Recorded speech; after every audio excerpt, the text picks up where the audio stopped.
In the winter of 2014, AAA published a study that stunned the American auto industry. Their researchers calculated that road salt was costing U.S. car owners approximately $3 billion in rust-related vehicle damage every single year. $3 billion. Not from accidents, not from mechanical failure, from chemistry. A slow, silent electrochemical reaction eating through steel while you sleep. But here's the part that AAA did not mention, and that no body shop will ever volunteer. The single most effective chemical method to stop that reaction in its tracks has been publicly available since the 1940s. It costs roughly $3 to $5. It requires no welding, no sanding down to bare metal, no special training. And it is sitting on the shelf of nearly every hardware store in America right now, hiding behind a label most people walk right past. This is not a conspiracy. Nobody locked this knowledge in a vault. The truth is far more ordinary and, honestly, far more frustrating. What happened is pure economics, and that story starts 2,000 years before the first car ever rusted. Welcome to Oracle Prime. Part 1. The $5 billion corrosion machine. To understand why a $3 powder matters, you first need to understand the scale of the problem it solves. Right now, at the molecular level, every exposed steel surface on your vehicle is under attack. Automotive rust is an electrochemical reaction. Iron atoms in your car's steel panels react with oxygen and moisture in the air, forming iron oxide, what we call rust. Under dry conditions, your factory paint and primer keep this reaction safely controlled for years. But road salt changes everything. The United States spreads roughly 20 to 25 million metric tons of sodium chloride on its roads every winter. According to the EPA, that salt causes approximately $5 billion in annual damage to vehicles, roads, and bridges combined. AAA's own research puts the vehicle-specific damage at $3 billion per year. Salt is an electrolyte. When it dissolves in the slush coating your wheel wells, your rocker panels, and your entire undercarriage, it accelerates the corrosion reaction dramatically. Here is the detail that matters most for you. Once a rock chip, a scratch, or a tiny crack breaches your clear coat, the rust reaction begins, and it does not stop on its own. Rust is porous. It acts like a sponge, absorbing more moisture, which accelerates more corrosion underneath. It is a feedback loop with no natural off switch. Now, when you take a rusted panel to a body shop, you are paying for real labor, real expertise, and real overhead. Body shops carry insurance, rent, equipment costs, and skilled technicians. That is worth something, and I want to be clear about that up front. But what most car owners do not realize is that the core chemical step in professional rust treatment, the actual conversion of iron oxide into a stable compound, uses the same active ingredients you can buy at a hardware store for a few dollars. The labor and the cosmetic finish are what you are really paying for. And for non-cosmetic applications, your undercarriage, your wheel wells, your truck frame, your tool collection, you can perform that chemical step yourself. Part 2. When tanners accidentally became chemists. The chemistry behind rust conversion was not invented in a laboratory. It was stumbled upon by people working with their hands, solving problems that would kill them if they got it wrong. And the first people to notice it were not metalworkers at all. They were leather tanners. Around 2,000 years ago, Roman leatherworkers soaked raw animal hides in large stone vats filled with a dark liquid made from water and ground oak bark. The goal was to make leather soft and durable, a process we still call tanning today, named after the tannins in the bark. But the tanners noticed something unexpected. Iron tools that accidentally fell into those vats came out different. Knives that would normally rust within days in the humid Mediterranean air stayed clean for months. Buckles emerged coated in a thin, dark film that resisted both water and salt air. The practical knowledge spread the way it always did in the ancient world, fast because your survival depended on it. Tanners told blacksmiths, blacksmiths told armorers, and armorers, recognizing the military advantage, told the officers. Roman military outposts maintained supplies of bark solutions for treating iron equipment, particularly during campaigns into the damp forests of northern Europe. But Rome was not alone. This is one of the most beautiful patterns in human history. When a universal problem threatens every civilization that works with iron, human ingenuity arrives at the same answer independently, on opposite sides of the planet. In feudal Japan, swordsmiths faced a brutal enemy, the subtropical humidity that could rust an untreated blade core within weeks.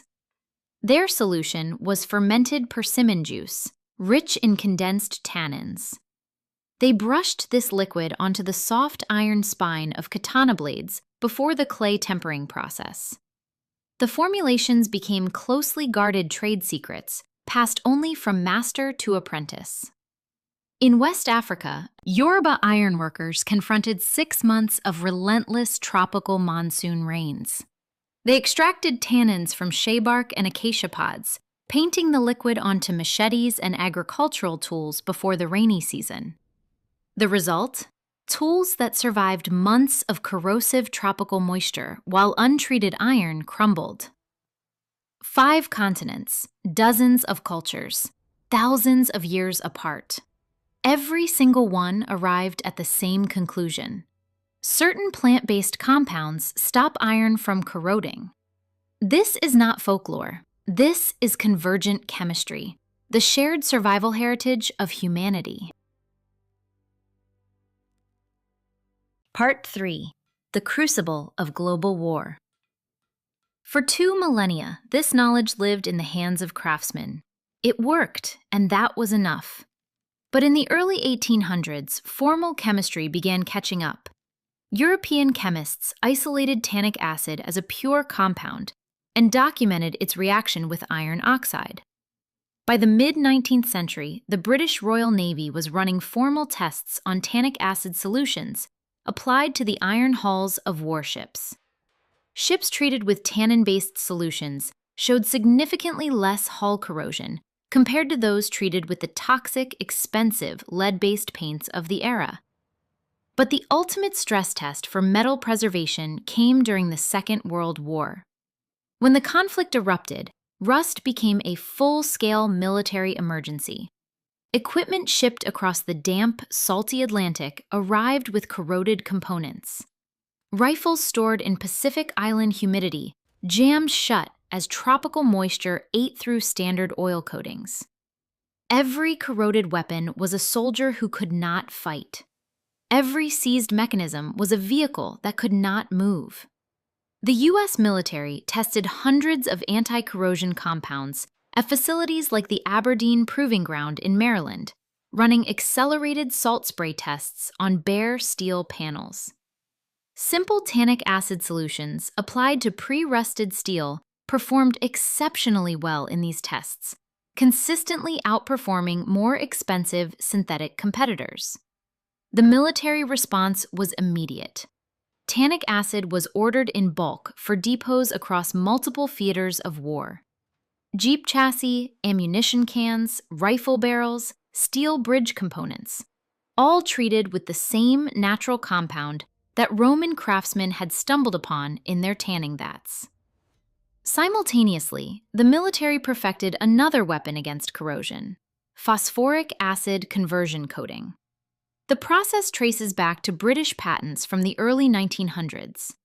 Thomas Watts Coslet filed a phosphoric acid patent in England in 1906. An American named Clark W. Parker acquired these patent rights and, after experimenting with formulations at home, founded the Parker Rust-Proof Phosphating Company of America in 1915 alongside his son Wyman. By the Second World War, the Parker Company had refined a zinc phosphating process that became known as Parkerizing. It became the standard anti-corrosion treatment for virtually every piece of American military equipment. Millions of rifles, pistols, helmets, and fittings were Parkerized between 1942 and 1945. The process worked so well that armed forces around the world still use it today. Think about that for a moment. The most powerful military machine in history, fighting a war that would determine the fate of civilization, chose plant-derived tannins and basic acid chemistry over every expensive synthetic alternative available. And it was not a close call. Part 4. Why nobody advertises a $3 cure. So if this chemistry protected warships, tanks, and rifles, why is it not sitting in every garage in America? The answer is not suppression. It is structural economics. And once you see the pattern, you will recognize it in dozens of other industries. Here is the core problem. Tannic acid cannot be patented. It is a naturally occurring compound found in oak bark, tea leaves, chestnut wood, and grape seeds. Phosphoric acid is equally common. You cannot build a billion-dollar brand around a generic powder that any farmer or mechanic can mix in a coffee can for $3. You cannot create a franchise empire selling a treatment that anyone can apply with a foam brush in their driveway. And an auto dealership cannot justify charging $500 for a premium rust protection package when the primary active ingredient can be extracted from black tea. So what happened after the war is exactly what happens whenever a cheap, natural solution competes against an expensive commercial one. Not conspiracy, just business logic.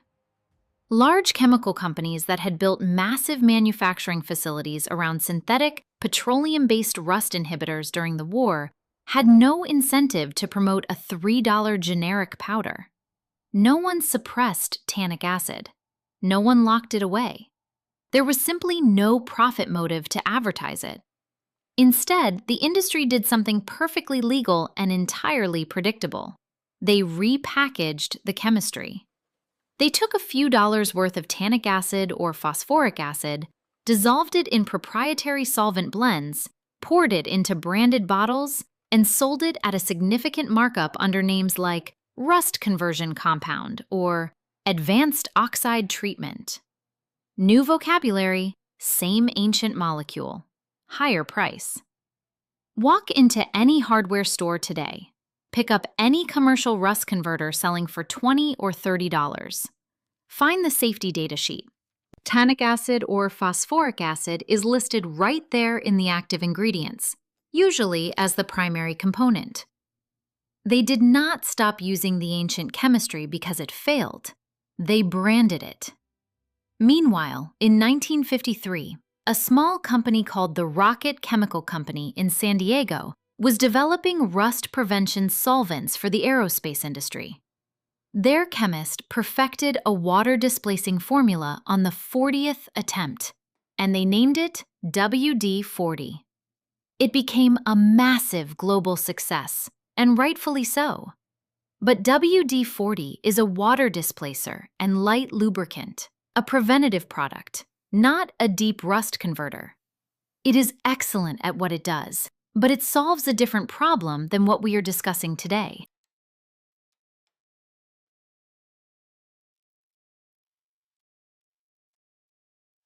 Part 5. Why this chemistry embarrasses every expensive spray can. To truly take control, you need to understand the difference between a coating and a conversion, because this single distinction separates a temporary fix from a permanent one. When you buy a standard rust preventative paint or synthetic primer, you are buying a coating. A coating sits on top of the rust like a bandage. Eventually, moisture finds a microscopic gap, the coating lifts, and the rust is exposed again. You are back where you started, reaching for your wallet. Tannic acid and phosphoric acid do something fundamentally different. They do not mask the problem. They chemically disassemble it. Here is how it works. Rust is iron 3 oxide, a flaky, porous, destructive compound. When tannic acid contacts iron oxide, it triggers a chelation reaction. It molecularly bonds with the iron oxide and transforms it into iron 3 tannate, also called ferric tannate. This new compound is dark blue-black, insoluble in water, and bonds to the underlying steel surface at the molecular level. The Canadian Conservation Institute, which advises museums worldwide on artifact preservation, specifically recommends tannic acid coatings for protecting iron objects. Their protocols describe applying dilute tannic acid solutions at a pH between 2.2 and 2.4 to form a controlled ferric tannate film. Phosphoric acid performs a similar transformation. It converts unstable, porous iron oxide into iron phosphate, a stable, dense compound that bonds tightly to the base metal. In both cases, the existing corrosion, the very disease destroying your metal, is chemically transformed into the shield that protects it. The rust literally becomes its own cure. There is a practical bonus, too.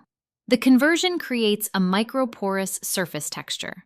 When you apply paint or primer over converted metal, the paint grips onto those microscopic crystals with far more tenacity than it would on perfectly smooth, bare steel. This is exactly why museum conservators use this method, and why professional body shops use it too, even when they charge you for the full cosmetic package on top.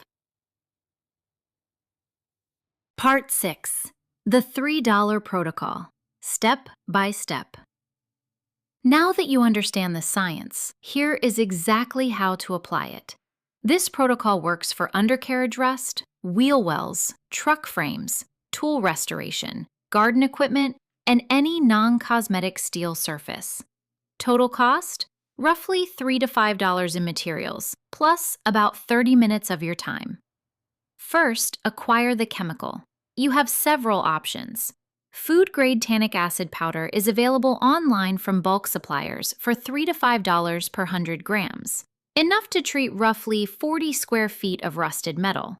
Alternatively, look for milkstone remover at agricultural supply stores. It is concentrated phosphoric acid that dairy farmers use to clean milking equipment. You can also find phosphoric acid sold as concrete etch or wood bleach at hardware stores. Step 1. Safety and preparation. Wear rubber gloves and safety glasses. These are real acids, weak ones, but they deserve respect. Work in a ventilated area. Wash the rusted surface with soap and water or a degreaser to remove dirt, oil, and road salt. The acid needs to reach the rust, not the grease sitting on top of it. Step 2. Remove the loose material. Use a wire brush or coarse steel wool to scrub the surface briefly. This is important. You are not trying to sand down to bare, shiny metal. The chemical actually needs the existing rust to work. You are only knocking off the crumbling flakes that would prevent the acid from bonding to the solid metal underneath. A few minutes of brushing is all it takes. Step 3. Mix and apply. For tannic acid, dissolve about 4 grams of powder in 100 milliliters of warm water. The liquid should turn the color of strong black tea. For phosphoric acid products like milkstone remover, dilute according to the severity of the rust. Apply evenly with a foam brush, cotton rag, or cheap spray bottle. Step 4. Watch the conversion happen. Within 15 to 20 minutes, you will see the color shift in real time. The orange-brown rust transforms into a dense, dark blue-black surface. That visible color change is the iron oxide converting into ferric tannate or iron phosphate at the molecular level. Let it air dry completely, usually 2 to 4 hours. Step 5. Neutralize and seal. If you used phosphoric acid, lightly rinse the area with water or a mild baking soda solution to neutralize any remaining acid. Then dry immediately and thoroughly to prevent flash rusting. Once the surface is dry and stable, apply your top coat. Use automotive primer, touch-up paint, rubberized undercoating, or even boiled linseed oil for hand tools. Total material cost for a multi-panel treatment? Well under $30.